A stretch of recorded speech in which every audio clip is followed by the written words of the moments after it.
सतगुरु की साजी निवाजी प्यारी सात संगत जी, प्यार और सत्कार से कहना धन निरंकार जी। सात संगत जी, सतगुरु माता निरंकारी राजपिता जी, निरंकार दातार आप सात संगत माँ का शुक्राना करते हुए और आप सभी के आशीर्वाद से दासी ये विचार रखने जा रही है। आप जी ये विचार प्रवान करें। आज के विचारों का टॉपिक है एकत्व का उत्सव, फेस्टिवल ऑफ वननेस।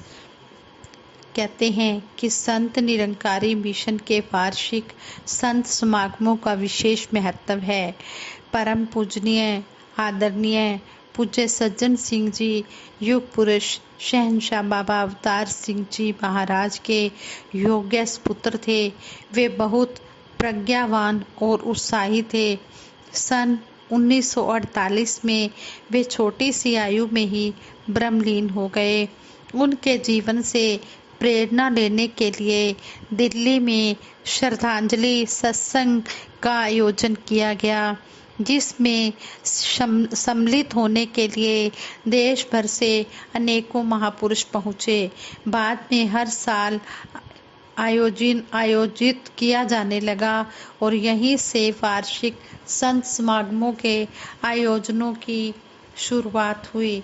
आगे चलकर ये संत समागम जहां निरंकारी भगत जनों को भक्ति के रास्ते पर मजबूत करने के साधन सिद्ध हुए, सारे संसार के लोगों तक मिशन का सत्य संदेश पहुंचाने का माध्यम भी बने।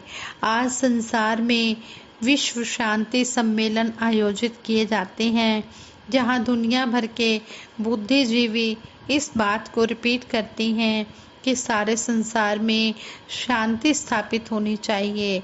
हम सबको आपस में मिलजुल कर रहना चाहिए। निरंकारी सतगुरु इस महान लक्ष्य की प्राप्ति का उपाय सुझाते हुए फरमाते हैं कि विश्व शांति के लिए धर्म परिवर्तन की जरूरत नहीं, भावना परिवर्तन की जरूरत है। जब तक सारी मानवता एक को जानकर, एक को मानकर वननेस की भावना से ओतप्रोत नहीं होगी, तब तक सद्भाव युक्त वननेस को मूर्त रूप नहीं दिया जा सकेगा, सही रूप नहीं दिया जा सकेगा। निरंकारी संत समागमों द्वारा वननेस की संभावनाएं बढ़ी हैं, जहां लोगों को जाति, धर्म, रंग, नस्ल आदि सब कुछ भुलाकर मानव मात्र को एकता के सूत्र में बंधे हुए देखा जा सकता है। ऐसे आयोजनों द्वारा ही निंदा, नफरत, वैर, विरोध, क्रोध की जगह प्यार, नम्रता, सद्भावना और विश्व बंधुत्व को मजबूत किया जा सकता है। आज निरंकारी संत समागम में हर धर्म रंग के लोग शामिल होते हैं, क्योंकि उन्हें यह एहसास होता है कि ये एकत्व का उत्सव है, वननेस का उत्सव है और मानव को मानव से जोड़ता है। संसार माया के रंग में रंगा हुआ है। संतों का संग मिल जाए तो संसार में आना सफल हो जाता है, वरना इंसान माया के इस ताने बाने में इस कदर उलझ जाता है कि माया की सेवा को ही अपना सबसे ऊंचा कर्म मान बैठता है।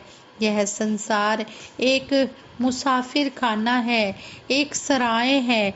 संसार में संत मिले, संत समागम मिले और उसका मजीठा रंग चढ़ जाए, फिर जीवन धन्य हो जाता है। संत समागम में सतगुरु की कृपा से ब्रह्म ज्ञान की प्राप्ति होती है। ब्रह्म ज्ञान लोगों के दिशाहीन जीवन को दिशा और चंचल मन को ठहराव देता है। ब्रह्म ज्ञान से मन की तपश को ठंडक मिलती है, शांति मिलती है। इंसान संसार में आकर अच्छे बुरे कर्म करता जाता है और दोनों ही स्थितियों में बंधन में ही बंधता जाता है। संपूर्ण अवतार बानी में शहंशाह बाबा अवतार सिंह जी महाराज फरमाते हैं, चंगे माड़े कर्म ने दोवें, बेड़ी लोहे सोने दी, ज्ञान दे बाजो कर्म कमाना, कीर्त हनेरा टोने दी। संत समागम ब्रह्मज्ञानी महात्माओं का महासंगम है। यह अलौकिक आभा से युक्त और संसार की सारी आदियों व्याधियों को नष्ट करने में सक्षम है। आनंद के इस महासिंधु में संत महात्मा रूपी ब्रह्म कमल खिले होते हैं। यहाँ आकर पाप ताप संताप खत्म हो जाता है और तन मन में आनंद ही आनंद भर जाता है। सतगुरु माता सुदीक्षा जी महाराज फरमाते हैं, सत्संग में एकाग्र होकर ध्यान महात्माओं के वचन सुनने और उन्हें हृदय में धारण करने में लगाना है। जहाँ स्वयं एकाग्र होना है और साथ बैठे महात्माओं की एकाग्रता ना टूटे, इसका भी ध्यान रखना है। महात्मा की चरण रज लेना है। यह सभी इच्छाओं को पूर्ण करने वाला है, सभी मन की कामनाओं को पूर्ण करने वाला है। संत समागम जीवन को कैसे बदल देता है, इसका एक सच्चा दृष्टांत है, सच्ची घटना है जो दासी आप जी के चरणों में रख रही है। कहते हैं, उत्तर प्रदेश के मऊ जिले के धर्मदासपुर गांव में जन्मे सुदर्शन को पहलवानी का बहुत शौक था। दूर दूर तक कुश्तियाँ जीतकर माँ बाप का नाम रोशन करना उन्हें अच्छा लगता था, लेकिन ईश्वर भक्ति और प्रभु चर्चा से उन्हें कोई प्यार नहीं था। सतगुरु निज कृपा से इंसान को अपनी ओर आकर्षित करके ज्ञान की सौगात से उसकी झोली भर देते हैं। यह प्रसंग इस स्थिति को बड़ी खूबसूरती से स्पष्ट करता है। सुदर्शन पहलवान देखने में रिष्ट पुष्ट और सुंदर थे, लेकिन उनके गुस्से वाले स्वभाव के कारण वे हर किसी के लिए सुदर्शन नहीं थे। वे अपने गांव के पास के कस्बे कोट चिरैया में चर्चा में तब आए जब इलाके के एक बदनाम डाकू को अकेले ही उन्होंने दौड़ा दौड़ा कर गन्ने के खेत में बहुत पिटाई की और पिटाई करते हुए उसे पुलिस के हवाले कर दिया। यद्यपि उस डाकू के पास बहुत सारे हथियार भी थे और सुदर्शन निहत्थे थे, परंतु अपने आत्मविश्वास और शक्तिशाली शरीर के कारण निहत्थे होकर भी वो उसको हराते रहे। मार खाते खाते भी डाकू कहता जा रहा था, देख मुझे छोड़ दे, नहीं तो जेल से छूटकर आऊँगा तो तुझे जान से मार डालूंगा। सुदर्शन ने कहा, मार देगा पर सोते में नहीं, जागता रहूंगा, तभी मारना, तभी वार करना। परोपकारी सुदर्शन भरे सावन भादों में समीप ही बहने वाली उफनती गंगा में कई बार डूबते व्यक्तियों को तैरते हुए बचाकर किनारे ला चुके थे। सुदर्शन जी के छोटे भाई मुसाफिर जी दूसरे शहर में रहकर परिवार का पालन पोषण करते थे और समय समय पर लेटर द्वारा अपने बड़े भाई सुदर्शन जी को ब्रह्म ज्ञान लेने की प्रेरणा देते रहते थे। लेकिन सुदर्शन जी ने कभी छोटे भाई की बातों पर ध्यान ही नहीं दिया। इस बार भी मुसाफिर जी ने अपने भाई सुदर्शन जी को लेटर लिखा, भाई साहब, दिल्ली में निरंकारी बाबा जी का संत समागम हो रहा है, मैं पहुंच रहा हूं, आप भी आ जाइए। साथ ही लिख दिया, सुत दारा अरु लक्ष्मी पापी के भी होए, संत समागम हरि कथा तुलसी दुर्लभ दोए।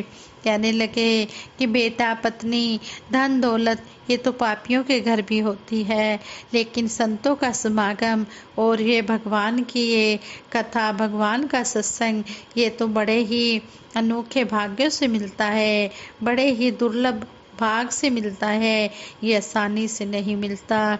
इन लाइनों ने सुदर्शन जी के मन और दिमाग पर गहरी चोट की और पिछले पत्रों की तरह, पिछले लेटर्स की तरह सुदर्शन जी इस पत्र की अनदेखी ना कर सके। इस पत्र की ओर बहुत ज़्यादा ध्यान दिया। जो फिक्स डेट थी, जिस डेट पर समागम होना था, उस डेट पर वो अकेले ही दिल्ली पहुंच गए। दिल्ली में स्टेशन के बीच उन्हें समझ में नहीं आ रहा था कि अब वे क्या करें।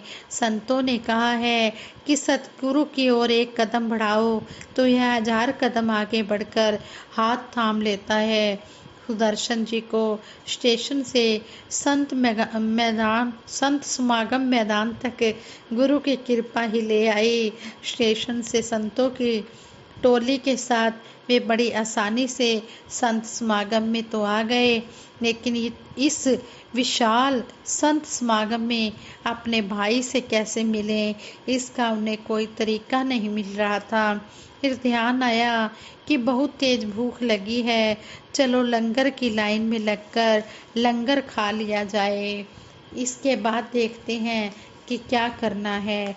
सुदर्शन जी लंगर की लाइन में लग गए। वहाँ लाइनों में ही अपने भाई मुसाफिर जी को पाकर उन्हें बहुत खुशी हुई और सतगुरु की शक्तियों का एहसास भी हुआ। 3 दिनों का संत समागम उन्हें धरती पर स्वर्ग का नज़ारा दिखा रहा था। उन्हें वे दिन सोने जैसे और रातें चांदी जैसी लग रही थी। घूम घूम कर अपार संत समाज के दर्शनों का आनंद लेते हुए बीच बीच में उन्हें ध्यान आता कि अब तो ब्रह्म ज्ञान ही ले लेना चाहिए। छोटे भाई मुसाफिर जी से कहा कि भाई मुझे ब्रह्म ज्ञान दिला दो, तो उत्तर मिला अभी सत्संग कर लो, ब्रह्म ज्ञान तो मिल ही जाएगा। जिज्ञासु की जिज्ञासा जब जग जाती है तो यह उसे चैन नहीं लेने देती, फिर उसके मन में एक तड़फ उठती है कि मैंने इस परमपिता परमात्मा को पाना है। एक दिन और बीत गया, फिर सुदर्शन जी ने अपनी बात दोहराई, मुसाफिर जी से कहा तो मुसाफिर जी ने वही पुराना जवाब दिया। कहने लगे कि अभी सत्संग कर लो, ब्रह्म ज्ञान तो आपको मिल ही जाएगा। मुसाफिर जी को फिर लगा कि अब सही अवसर है ज्ञान प्राप्ति का, और उन्हें ज्ञान कक्ष में ले जाकर महात्माओं से ब्रह्म ज्ञान दिला दिया, और जिसका उसी समय प्रभाव हुआ। काक होई पिक बकहु मराला के रूप में ब्रह्म ज्ञान और संतों के संग के प्रभाव से कौआ कोयल और बगुला हंस बन जाता है। सुदर्शन जी को लगा कि उनका जो गुस्से का पहाड़ है वो पिघल कर अब शीतल जल बन गया है और गुरु चरणों को छूता हुआ बहा जा रहा है। पहलवान होने का अभिमान भी जाता रहा। विनम्रता, सहनशीलता व सेवा भावना वाले गुण तमाम विकारों की जगह जैसे बहुत तेजी से उनके अंदर समाते चले जा रहे थे। संत समागम समाप्त हो गया। सुदर्शन जी गांव चले गए और देखा कि उनका तो जो भाव परिवर्तन था वो बदल चुका था। उनकी सोच बदल गई थी। यहाँ 10-10 किलोमीटर तक की संगतों में साधन के अभाव में कई बार पैदल ही चले जाते। सिर पर कई कई किलो आटा दाल लंगर के लिए लेकर दौड़ दौड़ कर वो संगतें करने लगे।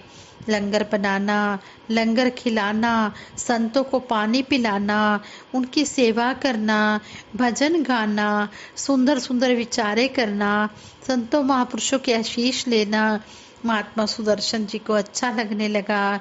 जो भी उनके पूर्व व्यवहार से परिचित थे, जो भी ब्रह्म ज्ञान लेने से पहले उन्हें जानते थे, वो उनके ऐसे व्यवहार को देखकर बहुत ही हैरान होने लग गए और वो कहने लगे कि ये कैसे आप में बदलाव आ गया है। नाम धन के खजाने से माला माल सुदर्शन जी हर एक जन में प्रभु का नूर देखकर आनंदित होने लगे और वो बताने लगे कि मैंने इस परमपिता परमात्मा को पा लिया है। जिस तरह मीराबाई ने कहा था, पायो जी मैंने राम रतन धन पायो, वस्तु अमोलक दी मेरे सतगुरु कर कृपा अपनायो। मेरे सतगुरु की मुझ पर कृपा हो गई है और मैंने इस परमपिता परमात्मा को पा लिया है। जब तक सतगुरु की कृपा नहीं होती, इस परमपिता परमात्मा को भी इंसान नहीं पा सकता है। जिस जन के ऊपर सतगुरु की कृपा हो जाती है वो जन बहुत ही भागों वाला होता है। निरंकारी संत समागम ऐसी कितनी ही सुखद घटनाओं का हर वर्ष साक्षी बनता है, गवाह बनता है।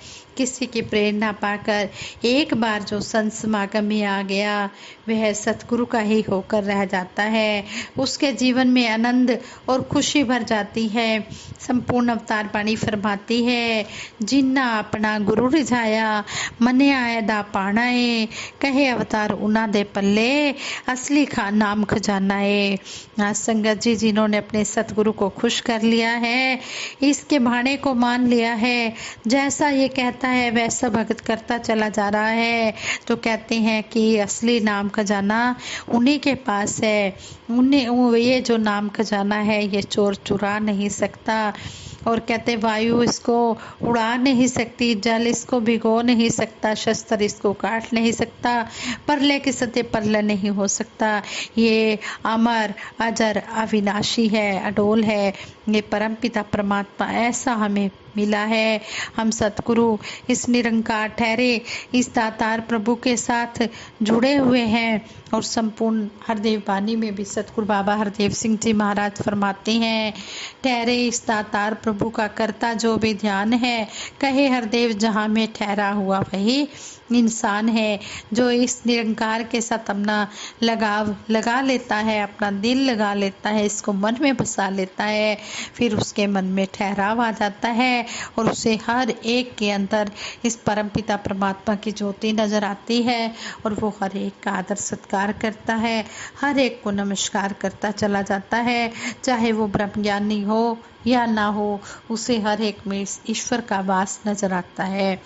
आज संगत जी इन विचारों का टॉपिक यही है कि परमपिता परमात्मा को जानकर ही हमारा जो मानव जीवन का लक्ष्य है पूरा हो सकता है। और ये संत समागमों की शुरुआत कैसे हुई, ये भी हमारे युग पुरुष शहंशाह बाबा अवतार सिंह जी महाराज के सुयोग्य सुपुत्र आदरणीय महात्मा सज्जन सिंह जी के ब्रह्मलीन होने पर जब पहली बार श्रद्धांजलि समारोह हुआ तो वो 1948 में हुआ और तब से ये हमारे समागमों की शुरुआत हुई। ऐसा इसमें विचारों द्वारा वर्णन किया गया है। हमारा अब 76वां वार्षिक निरंकारी संत समागम नज़दीक ही आ रहा है। उसकी सेवाएं भी शुरू हो चुकी हैं और सभी सेवाएं करें और सतगुरु के आशीर्वादों से अपनी झोलियां भरें। दासी से विचार करते हुए बहुत सी गलतियां हुई होंगी, उन गलतियों के लिए दासी क्षमा प्रार्थी है। आगे के लिए सुमत देना, सद्बुद्धि देना, सद्विचार देना। साथ संगत जी प्रेम से कहना, धन निरंकार जी।